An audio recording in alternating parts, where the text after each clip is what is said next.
बिस्मिल्लाहिर्रहमानिर्रहीम अस्सलाम वालेकुम। My name is Khan Max and you are watching Khan Max social agent YouTube channel. अगर आप लोगों ने हमारे चैनल को सब्सक्राइब नहीं किया है तो प्लीज़ हमारे चैनल को सब्सक्राइब करें और bell icons all videos notification के लिए दबाएं ताकि आप लोगों को हमारी वीडियो सबसे पहले मिल सके। आज हम सीटी पास पेपर्स की तरफ से साइंस पार्ट फर्स्ट जो 13 ऑब्जेक्टिव्स पर मुश्तमिल है करेंगे।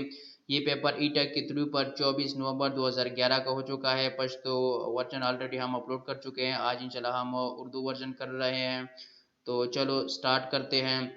तो इसमें जो नंबर फर्स्ट ऑब्जेक्टिव है वो है हमारे साथ rhombic sulphur and monoclinic sulphur को एग्जिस्ट एट रोम्बिक और मोनोक्लिनिक सल्फर जो है वो कौन से टेम्परेचर पर एक साथ मौजूद होते हैं। तो इसमें करेक्ट आंसर हमारे साथ क्या है 95.5 है। ये ऐसा एक ऐसी कंडीशन है टेम्परेचर की जहां पर रोम्बिक सल्फर मोनोक्लिनिक में कन्वर्ट होती है। तो इस कंडीशन पर दोनों मौजूद होते हैं। ये रोम्बिक सल्फर है और ये हमारे साथ मोनोक्लिनिक सल्फर है। ऑब्जेक्टिव नंबर 2 फ्रीफ्रेंस आर आल्सो नॉन एज। फ्रीफ्रेंस को भी कहा जाता है, क्या कहा जाता है? Option number A sponges. इनको स्पंजिस कहा जाता है क्योंकि इनकी जो स्ट्रक्चर है, साख्त है, ये स्पंज की तरह होती है। जो फॉर्म्स और स्पंज हम घरों में इस्तेमाल करते हैं ऐसे ही इनका स्ट्रक्चर सब होता है। तो इसलिए इनको जब आप छुएंगे, टच करेंगे तो ये स्पंज की तरह महसूस होगा। तो इसलिए इसको स्पंजिस भी कहा जाता है। Number third the sum of proton and neutron is called. Proton और न्यूट्रॉन की सम जमा को क्या कहा जाता है? इसका करेक्ट आंसर हमारे साथ क्या है? Option number C mass number या एटॉमिक वेट इसको कहा जाता है। तो जब सिर्फ इलेक्ट्रॉन या प्रोटॉन के नंबर को अगर हम कलेक्ट करें तो उसको फिर एटॉमिक नंबर कहा जाएगा। लेकिन अगर प्रोटॉन न्यूट्रॉन के सम को अगर हम कंसिडर करेंगे तो फिर इसको एटॉमिक वेट या मास नंबर कहा जाएगा। और इसी मास नंबर की बुनियाद पर हर एलिमेंट के मुख्तलिफ आइसोटॉप्स होते हैं। आइसोटॉप उस एलिमेंट्स के उस चीज़ को कहते हैं कि एक एलिमेंट्स के एटॉमिक नंबर तो सेम होती है लेकिन एटॉमिक मास मुख्तलिफ होता है। तो इसको atomic what's called atomic isotopes कहा जाता है। ये हाइड्रोजन के आइसोटॉप्स हैं। ये प्रोटियम है, ड्यूट्रियम है, ट्रिटियम है। इसमें एक प्रोटॉन है तो इसका एटॉमिक मास 1 है। इसमें एक प्रोटॉन और एक न्यूट्रॉन है तो इसका एटॉमिक मास 2 है। और इसमें 2 न्यूट्रॉन एक प्रोटॉन है तो इसका एटॉमिक मास 3 है। और एटॉमिक नंबर सबका एक ही जैसा होगा तो तीनों में 1 ही है। नंबर फोर्थ फिन वर्म है, कौन से है ना? इसमें करेक्ट आंसर हमारे साथ क्या है? सी है, राउंड वर्म है क्योंकि ये राउंड है, कंप्लीटली गोल से होते हैं, लंबे गोल। ये पैरासाइट है। पैरासाइट उस जानदार चीज को कहते हैं जो दूसरी जानदार चीज की बॉडी में एंटर करके उसको नुकसान देते हैं। सो दीज थिंग्स और those things are called parasites. तो ये इंसान के बॉडी में इंटेस्टाइन में मौजूद होते हैं तो इंसान को नुकसान पहुंचाते हैं। और ये अर्थवर्म है, ये हमारे साथ क्या है? प्लेटफॉर्म है। लंग वर्म जो अक्सर जानवरों के लंग्स में पाया जाता है उसको लंग वर्म कहा जाता है।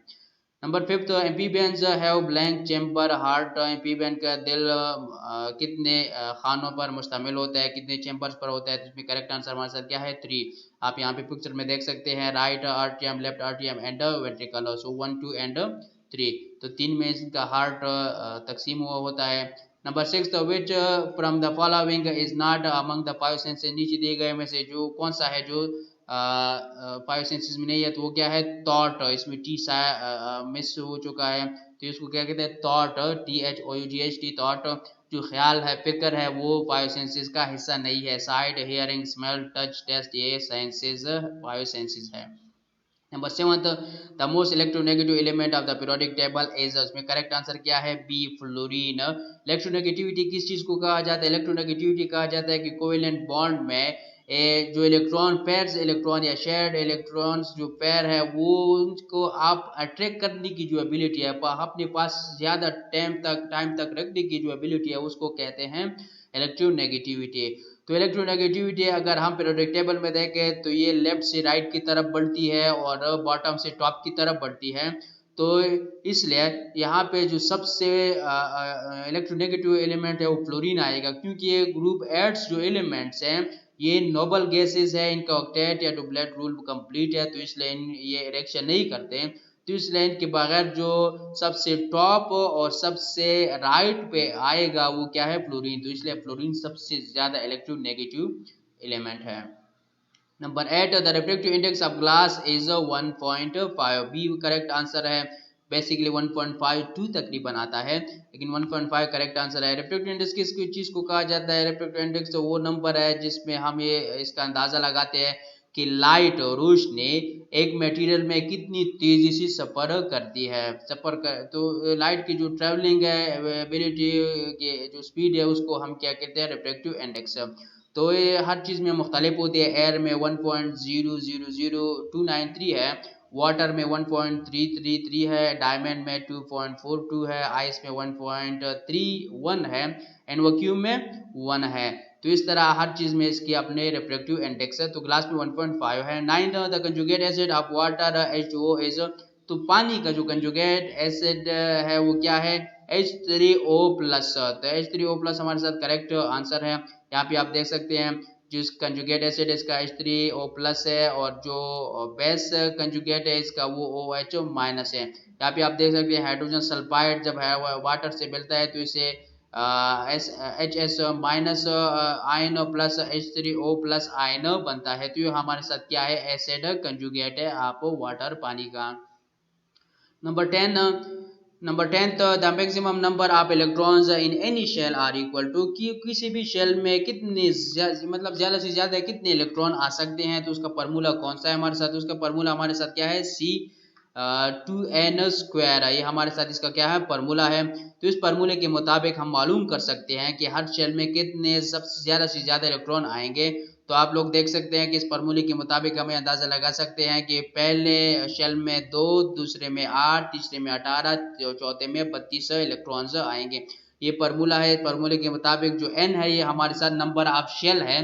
तो नंबर ऑफ शेल को आप ऐसे क्या करें इंस्टेड लिखें तो आपको फार्मूला सा खुद ब खुद आएगा। फॉर एग्जांपल पहले शेल में पहला शेल है तो n को 1 से क्या करेंगे? बदलेंगे तो 1 स्क्वायर आएगा। 1 स्क्वायर हमारे साथ 1 ही आता है। तो 2 1 इज इक्वल टू 2। तो पहले शेल में 2 आएंगे। दूसरे में जो दूसरा शेल है तो n को 2 से कन्वर्ट करेंगे तो 2 स्क्वायर 4 के बराबर है तो 2 4 8 आएगा। तीसरे में तो 3 स्क्वायर 9 के बराबर है तो 9 18। और इस तरह चौथे शेल में 4 स्क्वायर आएगा तो 4 स्क्वायर हमारे साथ 16 के बराबर है तो 2 16 to multiply 16 is equal to 32।